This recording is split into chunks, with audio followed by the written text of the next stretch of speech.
السلام عليكم ورحمة الله وبركاته.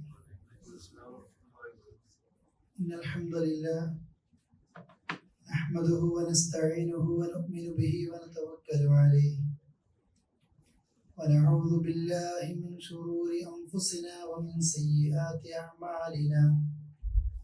من يهده الله فلا مضل له ومن يضلل فلا هادي له. وأشهد أن لا إله إلا الله وحده لا شريك له وأشهد أن محمدا عبده ورسوله أرسله بالهدى ودين الحق ليظهره على الدين كله ولو كره المشركون. اللهم صل على محمد وعلى آل محمد كما صليت على إبراهيم وعلى آل إبراهيم إنك حميد مجيد. اللهم بارك على محمد وعلى آل محمد كما باركت على إبراهيم وعلى آل إبراهيم إنك حميد مجيد. أما بعد فإن خير الكلام كلام الله وخير الهدي هدي محمد صلى الله عليه وسلم وشر الأمور محدثاتها وكل محدثة بدعة وكل بدعة ضلالة وكل ضلالة في النار. أعوذ بالله من الشيطان الرجيم. بسم الله الرحمن الرحيم. يا أيها الذين آمنوا اتقوا الله حق تقاته ولا تموتن إلا وأنتم مسلمون. സ്നേഹമുള്ള സഹോദരി സഹോദരങ്ങളെ, തഖ്വ നിലനിർത്തി ജീവിക്കണമെന്ന് എന്നെയും നിങ്ങളെയും ഓർമ്മപ്പെടുത്തുകയാണ്. അള്ളാഹുവിൻ്റെ ഫിർദൗസിൽ ഒരുമിക്കാനുള്ള തൗഫീഖ് നമുക്കും നമ്മുടെ കുടുംബത്തിനും സർവർക്കും അള്ളാഹു തആല പ്രദാനം ചെയ്യുമാറാകട്ടെ. ഒരു മുസ്ലിം എന്ന നിലയ്ക്ക് നമ്മുടെ ജീവിതത്തിൽ അടിസ്ഥാനപരമായി ഉണ്ടാകേണ്ട, വിശ്വാസപരമായി നാം നേടിയെടുക്കേണ്ട വലിയൊരു ഗുണമാണ് എൻ്റെ എല്ലാ വിഷയങ്ങളും, എൻ്റെ എല്ലാ കാര്യങ്ങളും അള്ളാഹുവിൻ്റെ തീരുമാനപ്രകാരമാണ് നടക്കുന്നത് എന്ന്. വിശ്വാസത്തിൻ്റെ കുറവ് വരുന്ന സമയത്ത് അത്തരം ആളുകൾക്കാണ് പലപ്പോഴും ടെൻഷൻ കൂടിക്കൊണ്ടേയിരിക്കുന്നത്. ചെറിയ വിഷയങ്ങൾ വരുമ്പോൾ പോലും ഞാൻ എന്തുകൊണ്ട് ഇങ്ങനെ ആയിപ്പോയി, എൻ്റെ ഒരു വിഷയത്തിലും എനിക്കൊരു വിജയത്തിലേക്ക് എത്താൻ കഴിയുന്നില്ല. സ്വയം അവനെ തന്നെ കുറ്റപ്പെടുത്തുന്നു. നിങ്ങളൊക്കെ കാരണം കൊണ്ടാണ് ഞാൻ ഇങ്ങനെ ആയത് എന്ന് മറ്റുള്ളവരോട് പറയുന്നു. അഥവാ ഈമാനികമായ ആ നിലക്കുള്ളൊരു വിശ്വാസം പലപ്പോഴും നഷ്ടപ്പെട്ടു പോവുകയാണ്. എൻ്റെ ജീവിതത്തിൽ എനിക്ക് എന്ത് സംഭവിക്കുന്നതും എഴുതി വെക്കപ്പെട്ട തീരുമാനങ്ങളാണ് എന്ന് അറിയുന്ന ഒരു മുസ്ലിമിന് ഏത് സന്തോഷങ്ങൾ വരുമ്പോഴും അമിതമായിട്ട് അവൻ സന്തോഷിക്കില്ല. സങ്കടങ്ങൾ എത്ര വന്നു കഴിഞ്ഞാലും അങ്ങേയറ്റം സങ്കടപ്പെടാനും അവൻ പോകുന്നില്ല. പടച്ചോന്റെ തീരുമാനമാണ് ഇതൊക്കെ എന്ന് അമിതമായി ആഹ്ലാദിക്കാതെ അവൻ ആ വിഷയത്തെ, സന്തോഷത്തെ അങ്ങനെ കാണും. ഇത് അള്ളാന്റെ പരീക്ഷണമാണ് എന്ന് സങ്കടം വരുമ്പോൾ അവന് മനസ്സിലാക്കും. കാരണം ഓരോ നമസ്കാര ശേഷവും ഒരു മുസ്ലിം എന്ത് പറയണം എന്ന് നബി സല്ലല്ലാഹു അലൈഹി വസല്ലം പഠിപ്പിക്കുന്നുണ്ട് നമ്മെ. അവിടുന്ന് നമസ്കാരം കഴിയുമ്പോൾ ഇങ്ങനെ പ്രാർത്ഥിക്കും: اللهم لا مانع لما أعطيت ولا معطي لما منعت ولا ينفع ذا الجد منك الجد. അല്ലാഹുവേ, ലാ മാനിഅ ലിമാ അഅതൈത്, നീ തന്നത്, നീ ഒരാൾക്ക് എന്തെങ്കിലും കൊടുക്കാൻ വിചാരിച്ചുവെങ്കിൽ അത് അയാളിൽ നിന്ന് തട്ടി മാറ്റാൻ ലോകത്തൊരു മഖ്ലൂക്കിനും സാധിക്കുന്നതല്ല. അള്ളാഹു ഒരാൾക്കാണ് ഒരു നിഅമത്ത്, ഒരു നല്ലത് കൊടുക്കാൻ വിചാരിച്ചത് ഒരു വ്യക്തിക്ക്. ആ വ്യക്തിയല്ലാത്ത ലോകത്തുള്ള മുഴുവൻ ആളുകളും അത് തടുക്കാൻ വിചാരിച്ചാൽ, മുടക്കാൻ വിചാരിച്ചാൽ കഴിയുന്നതല്ല. വല മുഅ്തിയ ലിമാ മനഅത്. അള്ളാഹു ഒന്ന് തടുത്തത്, അള്ളാഹു ഒന്ന് മാറ്റി നിർത്തിയത്, ലോകത്ത് സർവ സൃഷ്ടികളും മനുഷ്യരും ജിന്നുകളും എല്ലാ സൃഷ്ടികളും ഒരുമിച്ച് ശ്രമിച്ചാലും അള്ളാഹ് മുടക്കിയത് കൊടുക്കരുത് എന്ന് വിചാരിച്ച ഒരു കാര്യത്തെ നൽകാനും ലോകത്തൊരാൾക്കും കഴിയുന്നതല്ല. ഇതാണ് നമ്മുടെ വിശ്വാസത്തിന്റെ അടിത്തറ. എനിക്ക് പടച്ചോൻ എന്ത് വിചാരിച്ചാലും അത് ആഴക്കടലിലാണെങ്കിലും അത് എൻ്റെ അടുക്കലേക്ക് എത്തും. എന്റെ 2 ചുണ്ടുകൾക്കിടയിൽ ഞാൻ വെച്ചൊരു ഭക്ഷണം അത് അള്ളാഹുവിൻ എനിക്ക് വിധിച്ചതല്ല എങ്കിൽ എന്റെ ആമാശയത്തിലേക്ക് അത് എത്തിക്കാനും ലോകത്തൊരാൾക്കും കഴിയുന്നതുമല്ല. പിന്നെന്തിനാ ഒരു മുസ്ലിം സങ്കടപ്പെടുന്നത്? അബ്ദുല്ലാഹി ഇബ്നു അബ്ബാസ് റളിയല്ലാഹു അൻഹു പറയുന്നുണ്ട്, ഞാൻ നബി സല്ലല്ലാഹു അലൈഹി വസല്ലമയുടെ കൂടെ യാത്ര ചെയ്യുക. ആ സമയത്ത് അദ്ദേഹത്തിന്റെ പിന്നിൽ ഞാൻ ഇരിക്കുകയാണ്. എന്നോട് പറഞ്ഞു, അബ്ദുല്ലാ യഹ്ഫളില്ലാ, നീ ഏത് സമയത്തും അള്ളാഹുവെ സൂക്ഷിച്ച് ജീവിച്ചോ. യഹ്ഫളുക്, എങ്കിൽ അള്ളാഹുവിന്റെ ഒരു സംരക്ഷണം നിനക്ക് എപ്പോഴും ഉണ്ടാകും. അള്ളാഹു നമുക്കൊക്കെ നൽകുമാറാകട്ടെ. നമ്മൾക്ക് കാവലായിട്ട് നിൽക്കുന്നത് അള്ളയായിരിക്കും. നിന്റെ വീട്ടിൽ, നിന്റെ വിരിപ്പിൽ, നിന്റെ ജോലി സ്ഥലത്ത്, നിന്റെ യാത്രകളിൽ, എല്ലാ സ്ഥലത്തും അള്ളാഹുവിന്റെ ഒരു കാവൽ നിനക്കുണ്ടാകും. നീ അള്ളാഹിനെ സൂക്ഷിക്കണേ. നിന്റെ മുമ്പിൽ നിനക്ക് അവനെ കാണാം. റസൂല് പറയാ, പഠിച്ചവനെ നിന്റെ മുമ്പിൽ നിനക്ക് കാണും. അള്ളാഹിന്റെ സഹായം കിട്ടാത്ത ഒരു ഭാഗ്യം ഉണ്ടാകില്ല. എന്നിട്ട് പറയുന്നു, നീ എന്ത് ചോദിക്കുകയാണെങ്കിലും അള്ളാഹിനോട് ചോദിക്കും. നാട്ടുകാരോട് ഇങ്ങനെ എന്റെ രോഗം മാറ്റണം, എനിക്ക് വേണ്ടി ദുആ ചെയ്യണം, എനിക്ക് വേണ്ടി ഇതാക്കണം, ഇങ്ങനെ യാചിക്കുന്ന രീതിയിൽ പറയുന്ന ആളുകളുണ്ട്. ആ പറയുന്ന ആ സമയത്ത് പോലും ഞാൻ എൻ്റെ റബ്ബിനോട് ദുആ ചെയ്താൽ മതി, അല്ലേ? ആവശ്യക്കാര് നമ്മളാണ്, പ്രയാസപ്പെട്ട് കിടക്കുന്ന നമ്മളാണ്. നമ്മൾ മറ്റൊരാളോട് ദുആ ചെയ്യാൻ വേണ്ടി പറയുന്നു, അതിലെതിർക്കുന്നതല്ല, അങ്ങനെ പറയുന്നത് തെറ്റുമില്ല. പക്ഷേ പലപ്പോഴും നാം മറന്നു പോകുന്നത് ഞാൻ എൻ്റെ റബ്ബിനോട് ദുആ ചെയ്യുന്നത്. പ്രയാസമുള്ള ഒരു സമയത്ത് അള്ളാഹുവോട് ഒരു മനുഷ്യൻ ദുആ ചെയ്താൽ ആ ദുആക്ക് അല്ലാഹ് ഉത്തരം കൊടുക്കാതിരിക്കലും. മുത്തറിന്റെ ദുആക്ക് ഉത്തരമുണ്ട്, മദ്ലൂമിന്റെ ദുആക്ക്, പ്രയാസപ്പെട്ടവന്റെ ദുആക്ക് ഉത്തരമുണ്ട്, കുടുങ്ങിപ്പോയവന്റെ ദുആക്ക് ഉത്തരമുണ്ട്. നമ്മൾ എല്ലാവരോടും പറയും എനിക്ക് വേണ്ടി ദുആ ചെയ്യണേ, അള്ളാഹുവോട് പറയൂല. നിനക്ക് എന്താ ചോദിക്കണമെങ്കിൽ ആകാശത്തെ ഭൂമിയെ പടച്ച സൃഷ്ടാവിനോട് നീ ചോദിക്കുക. നിനക്ക് സഹായം ചോദിക്കണമെങ്കിൽ നീ അള്ളാഹിനോട് സഹായം ചോദിക്കും. എന്നിട്ട് തവക്കുലിന്റെ വലിയൊരു പാഠം പഠിപ്പിക്കുകയാണ് നബി സല്ലല്ലാഹു അലൈഹി വസല്ലമ അബ്ദുല്ലാഹി ഇബ്നു അബ്ബാസ് റളിയല്ലാഹു അൻഹുമ അവിടെ പഠിപ്പിക്കുകയാണ്. അവിടെ നിന്ന് പറയുന്നു, അബ്ദുല്ലാ വഅലം, നീ അറിയണം, അന്നൽ ഉമ്മ ലവിജ്തമഉ അലാ അൻ യൻഫഉക ബിശൈഇൻ ലം യൻഫഉക ഇല്ലാ ബിശൈഇൻ ഖദ് കതബഹു അല്ലാഹു ലക. നീ അറിയണല്ലോ, അന്നൽ ഉമ്മ, ലോകത്തുള്ള സർവ്വ ആളുകളും, എല്ലാ മനുഷ്യരും, എല്ലാ സമൂഹങ്ങളും, ലവിജ്തമഉ, അവർക്ക് ഒരുമിച്ച് കൂടുകയാണ്, അലാ അൻ യൻഫഉക, നിനക്കൊരു ഉപകാരം ചെയ്തു തരാൻ. ലോകത്തുള്ള എല്ലാവരും വിചാരിക്കുന്നു നിനക്ക് എന്തെങ്കിലും ഒന്ന് നേടിത്തരാൻ, നിന്റെ പ്രയാസങ്ങൾ നീക്കിത്തരാൻ എല്ലാവരും വിചാരിച്ചു. ആ നിനക്ക് ഉപകാരം ചെയ്യാൻ വേണ്ടി വിചാരിച്ചു.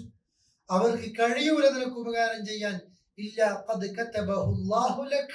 അല്ലാഹു തആല ആകാശത്തെ ഭൂമിയെ പടക്കുന്നതിന് മുമ്പ് നിനക്ക് ഭൂമിയിൽ കിട്ടേണ്ട കുറച്ച് ഉപകാരങ്ങളുണ്ട്, നന്മകളുണ്ട്. ആ ഉപകാരങ്ങളല്ലാതെ വേറൊന്നും ലോകത്താൽ വിചാരിച്ചാലും നിന്നെ ചെയ്തു തരാൻ കഴിയില്ല.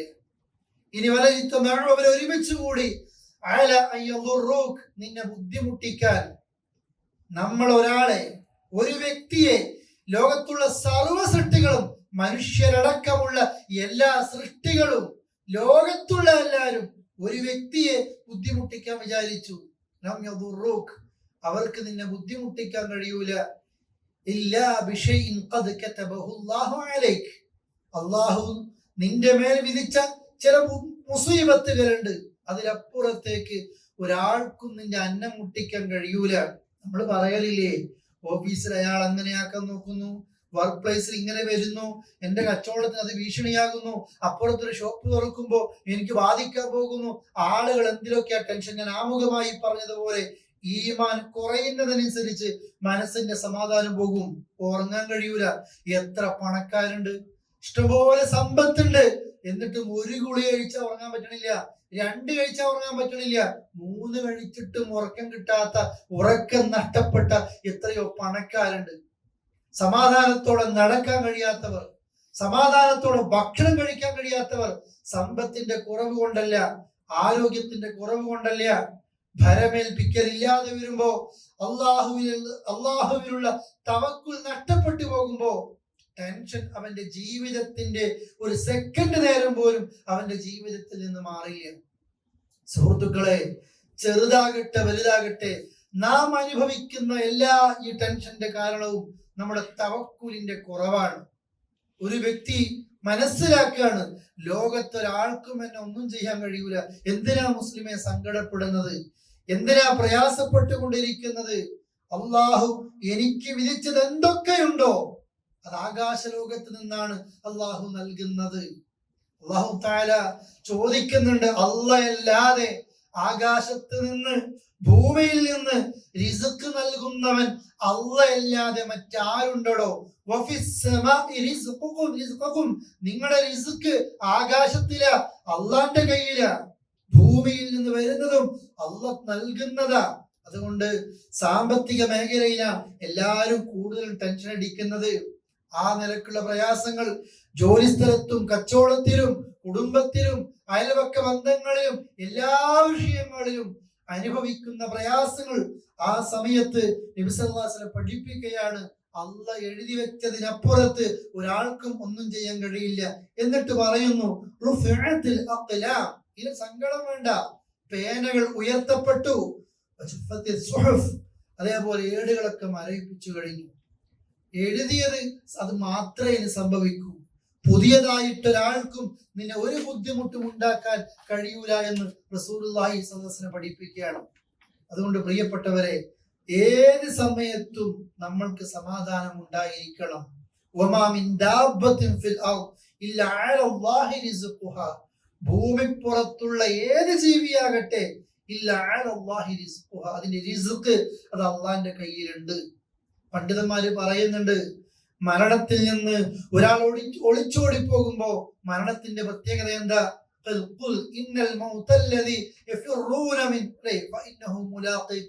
നിങ്ങൾ രക്ഷപ്പെട്ട് ഓടിക്കൊണ്ടിരിക്കുന്ന മരണം, മരിക്കാൻ പേടിയാ, രക്ഷപ്പെടാൻ വേണ്ടി ഓടിക്കൊണ്ടിരിക്കും, ആ മരണം നിങ്ങളെ പിടികൂടും. ഇതുപോലെയാ റിസ്ക്. അള്ളാഹു നിങ്ങൾക്ക് വിധിച്ച റിസ്ക് ആരോഗ്യമാണ്, മക്കളാണ്, സമ്പത്താണ്, അല്ലെ? ആ നിലക്കുള്ള ഏതുമാകട്ടെ, പടച്ചോ നിങ്ങൾക്ക് വിധിച്ച റിസ്ക് ഉണ്ടല്ലോ. നിങ്ങൾ എത്ര ഓടിയകന്നാലും ആ റിസ്ക് നിങ്ങളെ തേടി നിങ്ങളുടെ അടുത്തേക്ക് എത്തും. നമ്മൾ അങ്ങോട്ട് പോകണ്ട, പടച്ചോ വിധിച്ചത് അത് നിന്റെ അടുത്തേക്ക് എത്തും. അള്ളാഹ് വിധിക്കാത്തതിന്റെ പിന്നാലെ നീ എത്ര ഓടിയാലും നീ കുറെ കൂപ്പൺ എടുത്തു നോക്കും, കുറെ അത് ചെയ്തോക്കും, ഇത് ചെയ്തോക്കും, നിസ്കാരം ഒഴിവാക്കി, നോമ്പില്ല, അതേപോലെ കുടുംബമില്ല, നാടില്ല, ഒന്നുമില്ല, നാട്ടിക്ക് പോലും പോകുന്നില്ല. ഒന്ന് തുറന്നു, അടുത്ത തുറന്നു, അടുത്ത തുറന്നു. ഉംറ അവന് നേരം കിട്ടിയിട്ടില്ല. 10, 15, 20 കൊല്ലായിട്ട് ഹജ്ജിന് പോകാൻ ഒരു 10 ദിവസം അല്ലെ, ഒരു 8 ദിവസം ഹജ്ജിന് കഴിയുന്നില്ല. വർഷങ്ങളായി എല്ലാ സൗകര്യങ്ങളും ഉണ്ടായിട്ടും കഅബത്തിലേക്കൊന്നും പോകാൻ കഴിയാതെ, സക്കാത്ത് കൊടുത്തിട്ടില്ല, സ്വതക്ക ഒരാൾക്കും നൽകലില്ല, ഒരു വിഷയത്തിലും ഒരു നന്മയിലും ഇയാളില്ല. എന്തുകൊണ്ടാണെന്നറിയോ? ഒക്കെ നേടിയെടുക്കണം. പക്ഷേ അള്ളാഹ് നിനക്ക് വിധിച്ചതിനപ്പുറത്തേക്ക് നീ എത്ര സമ്പാദിച്ചു കഴിഞ്ഞാലും ഒരു റിയാലിന്റെ ഉപകാരം നിനക്കത് കൊണ്ടുണ്ടാകില്ല. നീ കുറെ നേടിയെടുക്കും, കുറെ ബാങ്ക് ബാലൻസ് ഉണ്ടാക്കും, നിനക്ക് തൊടാൻ കഴിയുന്നില്ലല്ലോ. എത്ര സമ്പന്നര് മരിച്ചു പോകുന്നു. അവർക്ക് അതിൽ നിന്ന് ഒന്നും ഉപയോഗിക്കാൻ കഴിയുന്നില്ല. മക്കൾ ഉപയോഗിക്കുക, മക്കൾ ഉപയോഗിക്കുക. ഇങ്ങനെ കുറെ ആളുകളുടെ പ്രിയപ്പെട്ടവരെ, അള്ളാഹു വിധിച്ചത് നമ്മളെ തേടി വരും. അതുകൊണ്ട് സങ്കടപ്പെടേണ്ടതില്ല, തലകുത്തി പറഞ്ഞിട്ടും കാര്യമില്ല. അള്ളാഹ് വിധിക്കാത്തത് നിന്റെ അടുത്തേക്ക് എത്തില്ല. അതുകൊണ്ട് ഹറാമിലേക്കല്ല പോകേണ്ടത്. ഏത് വിഷയങ്ങൾ വരുമ്പോഴും ഞാൻ എൻ്റെ റബ്ബിൽ ഭരമേൽപ്പിക്കുന്ന ഒരു മുസ്ലിമാണ് എന്ന് നമുക്ക് കഴിയണം. അതുകൊണ്ടാ ഹസ്ബുനല്ലാഹ് വ നിഅമൽ വക്കീൽ. ഇബ്രാഹിം അലൈഹിസ്സലാത്തു വസ്സലാം നമ്രൂദിന്റെ തീക്കുണ്ടാരത്തിൽ വലിച്ചെറിയപ്പെട്ടപ്പോ ജിബ്രീൽ വന്ന് ചോദിക്കുന്നുണ്ട്, സഹായിക്കണോ എന്ന്. അമ്മ മിൻക ഫലാ, ജിബ്രീൽ നിന്റെ സഹായം വേണ്ട. അമ്മ മിനല്ലാഹ്, അല്ലാഹുവിൽ നിന്നാണെങ്കിൽ വഹുവ അഅലം, അവൻ ഏറ്റവും നന്നായി എന്നെ കുറിച്ച് അറിയുന്നവനാണ്. എന്നിട്ട് പറഞ്ഞു, ഹസ്ബുനല്ലാഹ് വ നിഅമൽ വക്കീൽ, എനിക്ക് അല്ലാഹ് മതി, ഭരമേൽപ്പിക്കാൻ ഏറ്റവും നന്നായവൻ ആ അല്ലാഹയാണ് എന്റെ എല്ലാ വിഷയത്തിലും. തീയിലേക്ക് വലിച്ചെറിയപ്പെട്ടപ്പോ ആ സമയത്തും ഇബ്രാഹിം നബി പറയുന്നത് അതാണ്, അല്ലേ? എനിക്ക് അല്ലാഹ് മതി, പടച്ചോ മതി. ആ സമയത്താണല്ലോ അല്ലാഹ് പറഞ്ഞത് തീയെ ഇബ്രാഹിം നബിക്ക് തണുപ്പാകണം, സമാധാനമാകണം എന്നുള്ളത്. നിങ്ങൾ നോക്കൂ പ്രിയപ്പെട്ടവരെ, തവക്കുലിന്റെ ഫലം അതുകൊണ്ട് തന്നെയാണ്. റസൂലുള്ളാഹി പറയുന്നില്ലേ, ലൗ അന്നകും തതവക്കലൂന അലല്ലാഹ് ഹഖ തവക്കുലി, നിങ്ങൾ അല്ലാഹുവിൽ ശരിക്കും തവക്കുൽ ചെയ്തു കഴിഞ്ഞാൽ എനിക്കൊരു പ്രയാസവും ഇല്ല, ഒരു ബുദ്ധിമുട്ടും ഇല്ല, ഞാൻ എൻ്റെ റബ്ബിൽ തവക്കുൽ ചെയ്തു. അങ്ങനെ ഇഖ്ലാസോടെ തവക്കുൽ ചെയ്തു കഴിഞ്ഞാൽ നിങ്ങളെ അല്ലാഹു തആല പക്ഷികൾക്ക് ഭക്ഷണം നൽകുന്നത് പോലെ അല്ലാഹു നിങ്ങൾക്കും ഭക്ഷണം നൽകും. നിങ്ങൾ അവിടുന്ന് പറയുന്നു പക്ഷിയുടെ പ്രത്യേകത, രാവിലെ കൂട് വിട്ടിറങ്ങുമ്പോ പക്ഷിയോട് ഒരാളും പറഞ്ഞിട്ടില്ല നിന്റെ റിസ്ക് അവിടേക്ക് പോയിക്കോ എന്ന്. ഒട്ടിയ വയറുമായിട്ട് കൂട് വിട്ടിറങ്ങുന്ന പക്ഷികൾ എവിടേക്കോ പറക്കുന്നു. വയറ് നിറച്ച് ആ പക്ഷികൾ വൈകുന്നേരം കൂട്ടിലേക്ക് തിരിച്ചു വരികയും ചെയ്യുന്നു. ആരാണ് ആ പക്ഷികൾക്ക് ഭക്ഷണം നൽകുന്നത്? അള്ളയാണ്. ആ റസൂലുള്ളാഹി പറയാണ്, ആ പക്ഷികൾക്ക് ഭക്ഷണം കൊടുത്ത അതേ നാഥൻ നിങ്ങൾ ശരിക്കും തവക്കുൽ ചെയ്തു കഴിഞ്ഞാൽ നിങ്ങൾക്ക് പടച്ചോനും ഇതുപോലെ റിസ്ക് നൽകും. അവൻ സങ്കടപ്പെടൂല. കുറെ പണം എന്നത് മാത്രമല്ല കേട്ടോ റിസ്ക് കൊണ്ട് ഉദ്ദേശിക്കുന്നത്. നമ്മുടെ ആരോഗ്യമുണ്ടതിൽ, നമ്മുടെ മക്കളുണ്ടതിൽ, നമ്മുടെ എല്ലാം ഉണ്ടതിൽ, അതിൽ സമ്പത്തുമുണ്ട്. ആ നിലക്ക് തന്നെയാ മനസ്സിലാക്കേണ്ടത്. പ്രിയപ്പെട്ടവരെ, എത്രയോ ആളുകൾ ഈ വിഷയത്തിൽ വീണ്ടും വീണ്ടും പിന്നിലേക്ക് പോയിക്കൊണ്ടേയിരിക്കുക. സങ്കടങ്ങൾ നിരത്തുകയാണ് എല്ലാവരോടും. അള്ളാഹുവിന്റെ മുമ്പിലുള്ള ഒരു വിശ്വാസത്തിന്റെ കുറവാണ് ഇതിലൊക്കെ നമ്മൾക്ക് കാണുന്നത്. അള്ളാഹുവിന്റെ റസൂല് പറയുന്ന സൂറത്തു ഹജ്ജിന്റെ ഒരു വചനം ഓതി പഠിപ്പിക്കുന്നുണ്ട്. നിങ്ങൾ വിചാരിക്കുന്നുണ്ടോ അള്ളാഹു നിങ്ങളെ സഹായിക്കൂല എന്ന്? അള്ളാഹു നിങ്ങളെ കൈയൊഴിയുമെന്ന്? ഒരു സെക്കൻഡ് നേരം, ഒരു മിനിറ്റ് നേരത്തേക്ക് പടച്ചോൻ എന്നെ കൈയൊഴിയും എന്ന് നിങ്ങൾ വിചാരിച്ചു കഴിഞ്ഞാൽ അവൻ ആകാശത്തേക്ക് ഒരു കയർ നീട്ടിയിട്ട് അതിൽ കുരുങ്ങി തൂങ്ങിച്ചത്തുകൊള്ളട്ടെ എന്ന് സൂറത്ത് ഹജ്ജ് പഠിപ്പിക്കുകയാണ്. അഥവാ അള്ളാഹുവിന്റെ സഹായം എനിക്കില്ല എന്ന് വിചാരിക്കുകയാണെങ്കിൽ. സിദ്ദീഖുൽ അക്ബറും നബി സല്ലല്ലാഹു അലൈഹി വസല്ലമയും സൗർ ഗുഹയിൽ ഒളിക്കുന്ന ഒരു സമയമുണ്ട്. മദീനയിലേക്ക് ഹിജ്റ പോകുമ്പോ മുശ്രിക്കീങ്ങൾ വന്നു തിരയുന്നുണ്ട്. മുഹമ്മദിനെ ജീവനോടെ അല്ലെങ്കിൽ കൊന്നിട്ടാണെങ്കിലും മക്കയിലേക്ക് കൊണ്ടുവന്നാൽ 100 ചുവന്ന ഒട്ടകം സമ്മാന. എല്ലാരും എല്ലാ ഭാഗത്തേക്കും പോയി. കുറച്ചാളുകൾ, ശത്രുക്കൾ, മുശ്രിക്കീങ്ങൾ സൗർ ഗുഹയുടെ മുകളിലേക്കും എത്തിയിട്ടുണ്ട്. ആ സമയത്ത് അബൂ സിദ്ദീഖ് പറയാ, നദർതു ഇലാ അഖ്ദാമിൽ മുശ്രിക്കീന വനഹ്നു ഫിൽ ഗാർ, ഞങ്ങൾ ഗുഹയിൽ ഇരിക്കുമ്പോ ശത്രുക്കളുടെ കാല് ഞാൻ ഇങ്ങനെ കാണാണ്. അവരിങ്ങനെ നിൽക്കുമ്പോ കാൽഭാഗം കാണുന്നുണ്ട്. അല്ലാഹുവിന്റെ റസൂലേ, ലൗ അന്ന നദറൻ തഹ്ത ഖദമൈഹി ലഅബ്സറ നബിയെ, ഒരാൾ അവന്റെ കാലിലേക്കൊന്ന് നോക്കിയാൽ നമ്മളെ കാണുമല്ലോ എന്ന് ചോദിക്കുമ്പോ അല്ലാഹുവിന്റെ റസൂല് പറയാണ്, യാ അബൂബക്കർ മാ ظنك യാ അബൂബക്കർ ബിത്നൈൻ, ഈ രണ്ടാളുകളെ കുറിച്ച് അബൂബക്കർ നിന്റെ ചിന്ത എന്താ? അല്ലാഹു സാലിസുഹുമാ, മൂന്നാമതായിട്ട് പടച്ചോനുണ്ട്. ചരിത്രത്തിൽ കാണാം, മക്കയിൽ നിന്ന് മദീനയിലേക്ക് എത്തുന്ന സമയം വരെ നബി സല്ലല്ലാഹു അലൈഹി വസല്ലമ തിരിഞ്ഞു നോക്കിയിട്ടില്ല, പേടിച്ചിട്ട്. സിദ്ദീഖുൽ അക്ബർ റസൂലുള്ളാഹിയുടെ മുമ്പിൽ നിൽക്കും, അതേപോലെ വലത്ത് നിൽക്കും, ഇടത്ത് നിൽക്കും, പിന്നിൽ നിൽക്കും. നബിയെ, സുറാഖത്ത് ഇബ്നു മാലിക് മക്കയിൽ ഏറ്റവും വേഗതയിൽ കുതിരയോടിക്കുന്ന വ്യക്തികളുടെ കൂട്ടത്തിൽ ഒരാളായിരുന്നു. സുറാഖ വിറപ്പിച്ചുകൊണ്ട് അത് സ്പീഡിൽ കുതിരയുമായി വരുന്നുണ്ട്. ഓരോ സമയത്തും തെറിച്ചു വീഴുന്നുണ്ട്. പിന്നെയും കുതിരയുമായി റസൂലുള്ളാഹിനെ കണ്ടു, കൊല്ലണം, പിടിക്കണം. സുറാഖ കൈയെത്തുന്ന ദൂരത്തെത്തിയപ്പോഴും അബൂബക്കർ പറഞ്ഞു, റസൂലെ സുറാഖ പിടിച്ചു. അബൂബക്കർ മിണ്ടാതിരിക്കണം സിദ്ദീഖ്, അല്ലാഹു താലിസുഹുമ, മൂന്നാമതായിട്ട് അള്ളയുണ്ട്. അബൂബക്കർ മദീന എത്തുന്നത് വരെ പറയാ പടച്ചവൻ കൂടെയുണ്ട്. ഇതാ സഹോദരങ്ങളെ, നമ്മൾ നമ്മുടെ കൂടെയുള്ളവരോട് പറയേണ്ടത്, നമ്മളോട് പറഞ്ഞു കൊടുക്കേണ്ടത്, നമ്മുടെ മനസ്സിനെ പറഞ്ഞു പഠിപ്പിക്കേണ്ടത്. സൂറത്തുൽ കഹ്ഫിലൊക്കെ നമ്മൾ ഓതലുണ്ട്, രണ്ടാളുണ്ടാകുമ്പോ മൂന്നാമതായിട്ട് അള്ളയുണ്ട്. നിങ്ങൾ മൂന്നാളാണെങ്കിൽ നാലാമതായിട്ട് അള്ളയുണ്ട്. നിങ്ങൾ സംഘമാണെങ്കിൽ കൂടെ അള്ളയുണ്ട്. ഒറ്റയ്ക്ക് ഇരിക്കുമ്പോ കൂടെ അള്ളയുണ്ട്. ഏതുപോലെ നിന്റെ തെറ്റിലും നിന്റെ ശരിയിലും നിന്നെ കാണുന്നവനായിട്ട് കേൾക്കുന്നവനായിട്ട് അള്ളയുണ്ട്. ഏത് പ്രയാസങ്ങളിൽ കുടുങ്ങിപ്പോയാലും അള്ളാഹുവിന്റെ മുമ്പിൽ നീ പ്രാർത്ഥിക്കുമ്പോ അള്ളാഹിന്റെ വാതിൽ അടയൂലട്ടോ. പാതിരാ നേരത്തും കടലിലാണെങ്കിലും വാനത്താണെങ്കിലും ഫ്ലൈറ്റ് സഞ്ചരിക്കുമ്പോഴാണെങ്കിലും പടച്ചോന്റെ മുമ്പിലേക്ക് കൈനീട്ടുന്നത് നീ ഒഴിവാക്കേണ്ടതില്ല. ആ റബ്ബിൽ തവക്കുൽ ചെയ്യ്. അതാ പഠിപ്പിക്കുന്നതും. വീട്ടിൽ നിന്ന് പുറത്തിറങ്ങുമ്പോ ബിസ്മില്ലാഹി തവക്കൽതു അലല്ലാഹ് വലാ ഹൗല വലാ ഖുവത ഇല്ലാ ബില്ലാഹ് എന്ന് പറഞ്ഞ ഒരു മുസ്ലിം വീട്ടിൽ നിന്ന് ഇറങ്ങുന്നത് അള്ളാന്റെ നാമത്തിലാണ്. ഞാൻ അള്ളാഹുവിൽ തവക്കുൽ ചെയ്തിരിക്കുന്നു. ശരിക്കുള്ള കഴിവ് ആ അള്ളാഹിനെ കൊണ്ട് മാത്രമേ ഉള്ളൂ. അപ്പോഴാ ഇബ്ലീസ് പറയുന്നത്, എങ്ങനെയാ ഈ മനുഷ്യനെ പിഴപ്പിക്കാൻ പറ്റുക, എങ്ങനെ ഇയാളെ വഴിതെറ്റിക്കാൻ പറ്റുക, എല്ലാ പ്രൊട്ടക്ഷനും ഇയാൾ എടുത്തു കഴിഞ്ഞു. ഇതാണ് ഒരു മുസ്ലിമിന്റെ തവക്കുൽ. ഏത് ഘട്ടങ്ങളും പതറിപ്പോകണ്ട. അസുഖങ്ങൾ വരുമ്പോ, സാമ്പത്തിക ബുദ്ധിമുട്ടുകൾ വരുമ്പോ, മറ്റുള്ള പ്രയാസങ്ങൾ വരുമ്പോ, അപ്പോഴാണല്ലോ ഒന്ന് തളരുന്നത്, ഒന്ന് ഒറ്റയ്ക്ക് ഇരിക്കുന്നത്. അല്ല, നിനക്ക് അല്ലാഹു തആല രക്ഷപ്പെടാനുള്ള വഴികൾ എത്രയോ മുമ്പ് ഒരുക്കി വെച്ചത് കൊണ്ടാണ് നീ ഈ സമയത്ത് ഇങ്ങനെ എത്തിയത്. പറയുന്നുണ്ട്, അള്ളാഹിന്റെ ഹിക്മത്ത് കൊണ്ട് ചിലപ്പോ ഒരു ഡോർ അടക്കും, കച്ചവടം പൂട്ടും, അതല്ലെങ്കിൽ വേറെ ജോലി പോകും, അതല്ലെങ്കിൽ വേറെ ഏതെങ്കിലും പരീക്ഷ രോഗങ്ങൾ വരും, നമ്മുടെ മുമ്പിൽ പ്രയാസങ്ങളും പ്രതിസന്ധികളും വരും. അള്ളാഹിന്റെ ഹിക്മത്ത് കൊണ്ട്. പക്ഷെ എങ്ങനെയത് വരുന്നത്? അള്ളാഹുവിന്റെ റഹ്മത്ത് കൊണ്ട് രണ്ട് വാതിലുകൾ എത്രയോ മുമ്പ് അള്ളാഹ് തുറന്നു വെച്ചിട്ടുണ്ട്. എന്നിട്ടേ മുമ്പ് തടക്കുന്നുള്ളൂ.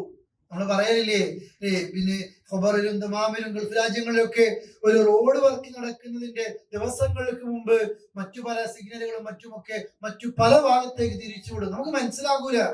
ആദ്യം ഒരു റോഡ് ഉണ്ടാക്കി വെച്ചു, എന്നിട്ട് ഒന്ന് അടക്കുന്നത്. ഇതുപോലെ അള്ളാഹു നമ്മുടെ മുമ്പിൽ നമ്മൾ വിചാരിക്കുന്നു, ഇത് മുട്ടിയല്ലോ, അതല്ലെങ്കിൽ ഞാൻ ഇങ്ങനെ കുടുങ്ങിയല്ലോ, എനിക്ക് പ്രയാസങ്ങൾ വന്നല്ലോ. നീ രക്ഷപ്പെടാനുള്ള മാർഗങ്ങൾ അല്ലാഹു തആല മറ്റു ഭാഗത്ത് ചെയ്തു വെച്ച് കഴിഞ്ഞിട്ടുണ്ട്. നീ അതിലേക്ക് എത്തും. റിസ്ക് നിന്നെ തേടിയെത്തും. പടച്ചോൻ നിനക്ക് വിധിച്ച ഭക്ഷണം, വെള്ളം ഒക്കെ എത്തും. ഒരു മനുഷ്യൻ ഈ ഭൂമിയിലേക്ക് പിറന്നു വീഴുന്നതിന് മുമ്പ് തന്നെ ഉമ്മാന്റെ വയറ്റിലാകാണ്, ചെറിയ കുഞ്ഞായിട്ട് 4 മാസമായിട്ടേ ഉള്ളൂ. റൂഹൂതും. അപ്പോ ആ സമയത്ത് തന്നെ അവന് റിസ്ക് അവിടെ എഴുതി വെച്ച് കഴിഞ്ഞു. ഇവ മരിക്കും വരെയുള്ള വെള്ളം, ഭക്ഷണം ഇവിടെ ഉണ്ട് ഭൂമിയിൽ. നമ്മൾ ആരും അതിനെപ്പറ്റി പേടിക്കണ്ട. ജനിച്ചു വീഴുന്നതിന് മുമ്പ് നമ്മുടെ ഭക്ഷണം, വെള്ളം എല്ലാം റെഡിയാക്കി വെച്ചിട്ടുണ്ട്. ഇത് മുഴുവൻ തിന്ന് കുടിച്ചിട്ട് മാത്രമേ അള്ളാഹു അയാളെ തിരിച്ചു കൊണ്ടുപോകൂ. അത് അയാൾക്ക് വിധിച്ചതാ. അത് അയാളെ കഴിക്കൂ. നമ്മളും ആരുടെയും തട്ടിപ്പറിക്കേണ്ട ആവശ്യമില്ല, അല്ലേ? അതേപോലെ കട്ട് മുടിക്കേണ്ട ആവശ്യമില്ല, ചതിക്കേണ്ട ആവശ്യമില്ല, വഞ്ചന അളവിലും തൂക്കത്തിലും കൃത്രിമത്വം കാണിക്കേണ്ടതില്ല. നിനക്ക് വിധിച്ചത് വരും. നീ തട്ടിപ്പറിച്ച്, നീ വിൽക്കുമ്പോ, നീ വാങ്ങുമ്പോ, നീ സെയിൽ ചെയ്യുമ്പോ, ഏത് ജോലിയാണെങ്കിലും അനർഹമായി നീ എടുക്കുമ്പോ ഇല്ല, നിനക്കത് എത്തൂല. നിനക്ക് വിധിച്ചതല്ല അത് അയാൾക്കുള്ളതാ. അത് വേറെ ഏതോ രാജ്യക്കാരുള്ളതാ. അത് അയാളെ തിന്നു, അയാളെ കുടിക്കൂ. നിനക്ക് പറ്റൂല. നിന്റെ കയ്യിലേക്ക് ഈ തട്ടിയെടുത്താലും നിന്റെ വായിലേക്ക് എത്തൂല, ഉപകാരപ്പെടൂല. നീ എവിടെയോ കൊണ്ടുവെക്കേണ്ടി വരും. അള്ളാഹു അയാൾക്ക് വിധിച്ചത് അത് അയാളിലേക്ക് തന്നെ എത്തിക്കും. അതുകൊണ്ട് തളരരുത് നമ്മൾ പ്രയാസങ്ങൾ. അള്ളാഹ്ക്ക് ഇഷ്ടം അങ്ങനെ. പ്രയാസം വരുമ്പോഴും തവക്കുൽ ചെയ്യുന്ന കഴിവുള്ള മുസ്ലിമിനെയാണ് അൽ മുഅ്മിനുൽ ഖവി ഖൈറും വഅഹബ്ബു ഇലല്ലാഹ്. നല്ല ശക്തിയുള്ള മുസ്ലിം, ആണാകട്ടെ പെണ്ണാകട്ടെ, ഏത് പ്രയാസം വരുമ്പോഴും എന്താപത്തുകൾ വരുമ്പോഴും ഈമാനോട് പിടിച്ചു നിൽക്കുന്ന ഒരു വിശ്വാസി, അവനാണ് ഏറ്റവും ഖൈറായവൻ. വഅഹബ്ബു ഇലല്ലാഹ്, അല്ലാഹുവിന് ഏറ്റവും ഇഷ്ടമുള്ളവൻ. മിനൽ മുഅ്മിനിൽ ദഈഫ്, മറ്റൊരു മുഅ്മിൻ തന്നെയാ, ദുർബലനായ ഒരു മുഅ്മിനേക്കാൾ ഒന്നിനും പറ്റൂല. നിസ്കരിച്ച് നോമ്പെടുത്ത് ഇങ്ങനെ പോകും, അല്ലേ? എപ്പോഴും സങ്കടങ്ങളായിരിക്കും, എപ്പോഴും മാവലാദികളായിരിക്കും. ആളെ കാണുമ്പോ പരാതി മാത്രമേ പറയാനുണ്ടാകൂ. എന്നിങ്ങനെ ദുർബലനായ ആ മുഅ്മിനേക്കാൾ അള്ളാഹ്ക്ക് ഇഷ്ടം ശക്തമായ ഈമാനുള്ള ഒരു മുഅ്മിനെ തന്നെയാണ്. എന്നിട്ട് റസൂൽ പറയാൻ, നിനക്ക് ഉപകാരമുള്ള വിഷയങ്ങളൊക്കെ നീ നന്നായിട്ട് അതിന് താല്പര്യം കാണിക്കണം. നിനക്ക് ഖൈറ് കിട്ടുന്ന, ഉപകാരം കിട്ടുന്ന ഏത് വിഷയത്തിൽ നീ നന്നായി ആഗ്രഹിക്കണം. അതിന് നീ അള്ളാഹിനോട് സഹായം ചോദിക്കണം. ദുർബലത നിനക്ക് ഉണ്ടാകരുത്, പരിശ്രമിക്കണം. മുഅ്മിൻ എന്ന് പറഞ്ഞാൽ റിസ്ക് അള്ളാഹ് എഴുതി വെച്ചല്ലോ, അത് വീട്ടിലേക്ക് വരുമെന്ന് കരുതിയിട്ട് വീട്ടിലിരിക്കുന്നവനല്ല. ഉമറുൽ ഖത്താബ് പറയുന്നുണ്ട്, നിങ്ങൾക്ക് റിസ്ക് അള്ളാഹ് എഴുതി വെച്ചു എന്ന് കരുതിയിട്ട് വീട്ടിലിരുന്നാൽ ആകാശം സ്വർണ്ണമഴ പെയ്യിപ്പിക്കൂല, ഭൂമി സ്വർണ്ണച്ചെടി മുളപ്പിക്കില്ല. റിസ്കിനെ തേടി നിങ്ങൾ പോകണം. ജുമാ നമസ്കാരം കഴിഞ്ഞു, എന്താ ആയത്തിൽ പറയുന്നത്? നിങ്ങൾ ജുമാ നമസ്കാരം കഴിഞ്ഞാൽ നിങ്ങൾ ഭൂമി നിങ്ങൾ പോകണം. അള്ളാഹുവിന്റെ റിസ്ക് നിങ്ങൾ ഔദാര്യം നിങ്ങൾ തേടണം. ജുമസ്കാരം കഴിഞ്ഞാൽ കിടന്നുറങ്ങാനല്ല, ഭൂമി പോയി കച്ചവടം ചെയ്തോ, ജോലി ചെയ്തോ, അള്ളാഹ് ഒരുക്കി വെച്ചിട്ടുണ്ട് അല്ലേ? നീ നിന്റെ റിസ്ക് തേട്. അള്ളാഹിനോട് പ്രാർത്ഥിക്കുമ്പോ അത് തേടിയിരിക്കും. അതേപോലെ അതിനു വേണ്ടി പരിശ്രമിച്ചിരിക്കും. നിനക്ക് ഉപകാരമുള്ളതിന്റെ മുമ്പിൽ നീ പോകണം, അശക്തനാകരുത്. നിനക്ക് എന്തെങ്കിലും പ്രയാസങ്ങൾ വരുമ്പോ നീ പറയരുത്, ഞാൻ ഇങ്ങനെ ചെയ്തിരുന്നുവെങ്കിൽ, അങ്ങനെ പോയിരുന്നുവെങ്കിൽ, ഇവിടെ എത്താതിരുന്നുവെങ്കിൽ, നിന്നോട് ചർച്ച ചെയ്തത് കൊണ്ട് ഞാൻ ഇങ്ങനെയായി പോയി, ചെയ്യാതിരുന്നെങ്കിൽ എന്ന് നിങ്ങൾ പറയരുത്. മറിച്ച് നീ പറയണം, അള്ളാഹു വിധിച്ചത് അവൻ ഉദ്ദേശിച്ചതാണ് സംഭവിക്കുന്നത്. അറബികളൊക്കെ പറയുന്നത് കാണുന്നില്ല നിങ്ങൾ? മരണം സംഭവിച്ചു, അപകടങ്ങൾ സംഭവിച്ചു, പരസ്പരം തെറി പറയാനല്ല, ഖദ്ദർ അല്ലാഹ് സംഭവിച്ചു പോയി, പ്രയാസങ്ങൾ വന്നുപോയി, ഖദ്ദർ അല്ലാഹ് എന്ന് പറയാം. അതേപോലെ തന്നെ ലൗ ആണെങ്കിൽ, അങ്ങനെ ആയിരുന്നുവെങ്കിൽ നീ പറയല്ലോ, ഷൈത്താന്റെ അമലെന്തിയും അത് തുറക്കും. പിന്നെ ഒരു സമാധാനം ഉണ്ടാകൂല. ഞാൻ എന്തിനാ അങ്ങോട്ട് പോയത്, എന്തിനാ ഇവരിവിടെ വന്നത്, അതുകൊണ്ടല്ലേ സംഭവിച്ചത്, അതുകൊണ്ടല്ലേ ഈ പരിക്ക് പറ്റിയത്, അതുകൊണ്ടല്ലേ ഈ അപകടങ്ങൾ ഉണ്ടായത്, അങ്ങനെ പറഞ്ഞത് കൊണ്ടല്ലേ എന്റെ ജോലി നഷ്ടപ്പെട്ടു പോയത്, അതുമായിരിക്കുമ്പോൾ ഞാൻ അവിടെ തുറന്നത് കൊണ്ടല്ലേ എന്റെ ആദ്യം പൊട്ടിപ്പോയത് അല്ലെ, ഞാൻ ഇവിടെ എന്തിനു വന്നു, ഇങ്ങനെ പലതും പറയും. നമ്മൾ പറയലുണ്ടോ? ഈമാൻ എത്രയോ താഴെയാണ് എന്ന് പ്രിയപ്പെട്ടവരെ നാം മനസ്സിലാക്കുക. നമുക്ക് അറിയണം, എന്റെ റബ്ബ് ഖാലിഖാണ്, എന്റെ റബ്ബ് റാസിഖാണ്, എന്റെ റബ്ബ് മാലിക്കാണ് അല്ലെ, എല്ലാം നൽകുന്നവൻ, എല്ലാത്തിന്റെയും ഉടമസ്ഥൻ, സർവ്വ ആകാശങ്ങളെ ഭൂമിയെ പടച്ചവൻ. ആ അള്ളാഹുവാണ് എന്നെ എല്ലാ നിലയിലും സഹായിക്കുന്നത് എന്നൊരു ബോധം സഹോദരങ്ങളെ നമ്മൾക്ക് എപ്പോഴും ഉണ്ടായിരിക്കണം. അങ്ങനെയാകുമ്പോ പരീക്ഷണങ്ങൾ വരുന്ന സമയത്ത് നാം അതൊക്കെ ഉൾക്കൊള്ളും. മറിച്ച് അള്ളാഹിനെ പഴിക്കുന്ന രീതിയല്ല. പരീക്ഷണങ്ങൾ ഈമാനിന്റെ തോതിനനുസരിച്ചുണ്ടാകും. അത് അള്ളാഹു തവക്കുൽ ചെയ്ത് നമുക്ക് സാധിക്കണം. നിങ്ങളെ പരീക്ഷിക്കുക തന്നെ ചെയ്യും. വിശപ്പ് കൊണ്ട് പരീക്ഷിക്കും. നമ്മൾ ഇതുവരെ അറിഞ്ഞിട്ടില്ല അല്ലേ? വിശപ്പ് കൊണ്ട് പരീക്ഷണം എന്ന് അറിയോ? ഒരു രാത്രി നബി സല്ലല്ലാഹു അലൈഹി വസല്ലമ പിന്നെ വീട്ടിൽ നിന്ന് പുറത്തേക്ക് ഇറങ്ങുന്നുണ്ട്. ആ നേരത്ത് ഒരിക്കലും ഇറങ്ങേണ്ട ആവശ്യമില്ല. ആ റസൂലുള്ളാഹി വീട്ടിൽ നിന്ന് പുറത്തിറങ്ങുമ്പോ ഇരുട്ടത്തൊരു രൂപം കാണുകയാണ്. അടുത്ത് വന്ന് നോക്കുമ്പോ സിദ്ദീഖ് അക്ബറാണ്. അബൂബക്കർ, എന്താ ഈ നേരത്ത് നിന്നെ കാണുന്നു? അബൂബക്കർ തൽക്കാലം ഒരു അടവ് പറഞ്ഞ്, ഞാൻ നബിയെങ്ങാനും വഴിക്ക് കണ്ടാലോ, ഒന്ന് കാണാലോ എന്ന് കരുതിയിട്ടൊന്ന് വീട്ടിൽ നിന്ന് ഇറങ്ങിയതാ. സത്യത്തിൽ അതിനല്ല ഇറങ്ങിയത്. ഇവർ രണ്ടുപേരും ഇതൊക്കെ സംസാരിച്ച് നടക്കുമ്പോ മറ്റൊരു രൂപം ഇറങ്ങി വരുന്ന കാണുന്നുണ്ട് ഇരുട്ടത്ത്. നോക്കുമ്പോ ഉമറുൽ ഖത്താബാണ്. ഉമറുൽ ഖത്താബിനോട് ചോദിച്ചു, എന്താ ഉമർ ഈ നേരത്ത്? ഉമർ ഒന്നും ചിന്തിച്ചില്ല, ഒറ്റന്ന് പറഞ്ഞു, നബിയെ, വീട്ടിൽ നിന്ന് പുറത്തിറങ്ങിയതാൽ എനിക്ക് വിശപ്പ് കൊണ്ടാ, ആരെങ്കിലും വിളിച്ചാൽ വിശന്നിട്ട് വയ്യ. അപ്പൊ റസൂലുള്ളാഹി പറയാണ്, അബൂബക്കർ, നീയും അതന്നല്ലേ, ഞാനും അതന്നെയാണ്. വിശന്നിട്ടാണ് നമ്മളെ വീട്ടിൽ നിന്ന് പുറത്തിറക്കിയത്. ഇവരിങ്ങനെ സംസാരിക്കുമ്പോൾ ഒരു സഹാബി, അൻസാരിയായ സഹാബി വീട്ടിൽ കൊണ്ടുപോയി മുന്തിരി കൊടുത്തു, അതേപോലെ തന്നെ പിന്നെ ആട്ടിറച്ചി കൊടുത്തു. അത് കഴിക്കുമ്പോൾ റസൂലുള്ളാഹി പറയുന്നുണ്ട്, വീട്ടിൽ നിന്ന് പുറത്തിറക്കിയത് വിശപ്പാണ്, ആ വിശപ്പാണ് പുറത്തിറക്കിയത്. അള്ളാഹു നമുക്ക് ഭക്ഷണം തന്നു, അള്ളാന്റെ മുമ്പിൽ ഇത് കണക്ക് പറയേണ്ടി വരും. ഇത് അനുഭവിക്കുന്ന ഈ നിഅമത്തിനും അള്ളാഹിനോട് കണക്ക് പറയേണ്ടി വരും. പ്രിയപ്പെട്ടവർ, എപ്പോഴെങ്കിലും വിശപ്പിന്റെ ഒരു പരീക്ഷണം നമ്മൾ അറിഞ്ഞിട്ടില്ല അല്ലേ? അതേപോലെ തന്നെ അള്ളാഹു പറഞ്ഞില്ലേ, പിന്നെ ഖൗഫ്, ഭയം കൊണ്ട് നേരം വെളുക്കുമ്പോ ജീവൻ ഉണ്ടാകുമെന്ന് അറിയാതെ അങ്ങനത്തെ മുസ്ലിം നാടുകളില്ലേ അല്ലേ? ആരൊക്കെയാണ് നാളെ ഉമ്മ ഉണ്ടാകോ ഉപ്പ ഉണ്ടാകോ, എപ്പോഴും ഒരു അമ്നി നഷ്ടപ്പെട്ട അല്ലേ? ആ നിലക്ക് ഭയം കൊണ്ട് നിങ്ങളെ പരീക്ഷിക്കും, വിശപ്പ് കൊണ്ട് പരീക്ഷിക്കും, മരണങ്ങളെ കൊണ്ട് പരീക്ഷിക്കും. വലക്സിമിനൽ അംവാൽ, ധനം എപ്പോഴും ഉണ്ടാവില്ല കേട്ടോ.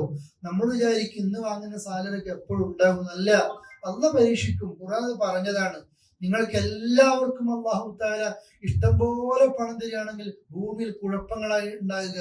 അതുകൊണ്ട് അള്ളാഹ് എന്താ പറഞ്ഞത്? വലാകിൻ യഖ്ദിർ, അവരൊന്ന് പിടിച്ചു വെക്കും, കണക്കാക്കും. കുറച്ചാൾ കൊടുക്കും, കുറച്ചാളുകൾക്ക് പിടിച്ചു വെക്കും. തൊഴിലാളി ഉണ്ടാകണം, മുതലാളിയും വേണം, ഡോക്ടർ വേണം, രോഗിയും വേണം, മരുന്ന് വെക്കണം അല്ലെ, എല്ലാരും വേണം. അങ്ങനെയാ ധനത്തിന്റെ തോത് അള്ളാഹ് നിശ്ചയിച്ചത്. അങ്ങനെയാ സാമ്പത്തികം കൊണ്ട് ഇപ്പൊ നമ്മുടെ കയ്യിലുണ്ടായിട്ട് ഒരാളോടും മിണ്ടാട്ടയില്ല, കിബറോടുകൂടി അഹങ്കാരത്തോടെ വിനയമില്ലാതെ നടക്കുന്ന ആളുകളുണ്ട്. അല്ല, അല്ലാഹു തആല അതിങ്ങനെ പരീക്ഷിക്കും. നീ വരും മുമ്പ് നിന്റെ വീടും ആ സ്ഥലമൊക്കെ അവിടെ ഉണ്ടായിരുന്നോ? ആരുടെയോ പേരില്ല, ഇന്ന് നമ്മുടെ പേരിൽ. കാലങ്ങൾ കഴിയുമ്പോ അത് അവിടെ ഉണ്ടാകും ആ സ്ഥലമൊക്കെ, പക്ഷെ വേറെ ആരായിരിക്കും മുതലാളി അല്ലെ? സാമ്പത്തിക പ്രയാസങ്ങൾ അള്ളാഹുവിന്റെ ഒരു പരീക്ഷണം തന്നെയാണ്. പക്ഷെ ഒരു മുഅ്മിൻ ഏത് പരീക്ഷണങ്ങൾ വരുമ്പോഴും അല്ലെ, സ്വബറുള്ളവർക്ക് സന്തോഷം അറിയിക്കണം എന്ന് പറഞ്ഞിട്ട് അള്ളാഹ് പറയാണ്. അവൻ ഒരു വിശ്വാസിക്ക് എന്തെങ്കിലും ബാധിച്ചാൽ അവർ പറയും ഇന്നാ ലില്ലാഹി വ ഇന്നാ ഇലൈഹി റാജിഊൻ എന്നവർ പറയും.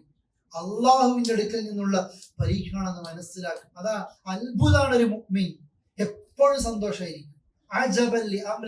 ഒരു മുഅ്മിനിന്റെ ജീവിതം അത്ഭുതമാണ്, അത്ഭുതമാണ് ഒരു മുഅ്മിൻ. സന്തോഷങ്ങൾ വരുമ്പോ ശക്കർ, അവൻ അള്ളാഹിനോട് നന്ദി കാണിക്കും, അതവന് ഖൈറാണ്. ഇനി പ്രയാസങ്ങൾ വരുമ്പോ ഒരു മുഅ്മിൻ അസ്വസ്ഥതപ്പെടുന്നില്ല, ആകെ ബേജാറാകുന്നില്ല, സ്വബറ, ക്ഷമിക്കും അല്ലെ? തൊട്ടത് മുഴുവനും പൊന്ന. സന്തോഷം വന്നാലും നന്മയാ, പ്രയാസം വന്നാൽ ക്ഷമിക്കും, അതും അവരുടെ ഖൈറാണ്. ഏത് വ്യക്തിപരമായി വരുന്നത് അല്ലെ, അതേപോലെ കുടുംബത്തിൽ വരുന്നത്, അയൽവക്കത്ത് വരുന്നത്, ഏതാണെങ്കിലും അള്ളാഹുവിന്റെ ഖൈർ. അതുകൊണ്ട് തവക്കുൽ ചെയ്ത് ജീവിക്കുന്ന ഒരാൾക്കൊരു സങ്കടവും ഇല്ലല്ലോ. ഖുർആൻ പറയുന്നു, നിങ്ങൾക്ക് വെറുപ്പുള്ള ഇഷ്ടമില്ലാത്തൊരു കാര്യമൊക്കെ ഉണ്ടാവില്ല ചിലപ്പോ, അത് നിങ്ങൾക്ക് ഖൈറായിരിക്കും.